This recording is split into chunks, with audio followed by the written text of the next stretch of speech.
علیکم ورحمۃ اللہ وبرکاتہ۔ مرکبات کا آخری سبق ہے۔ اس آخری سبق کے ساتھ ہم آپ کی خدمت میں حاضر ہیں۔ اس سبق میں میم کا ہی سبق ہے اور اسی سبق کو، اس میم کو اگلے حروف کے ساتھ ملا کے پڑھا جا رہا ہے۔ انشاءاللہ وہ آپ کی خدمت میں پیش کریں گے۔ سو چلتے ہیں سبق کی طرف۔ بسم اللہ الرحمن الرحیم۔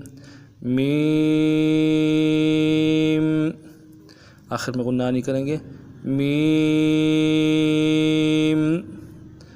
میم۔ اب اس میم کو آگے حروف کے ساتھ جوڑ کے پڑھیں گے۔ حامیم، لام میم، تامیم، تامیم، تام، پھر سماعت فرمائیں۔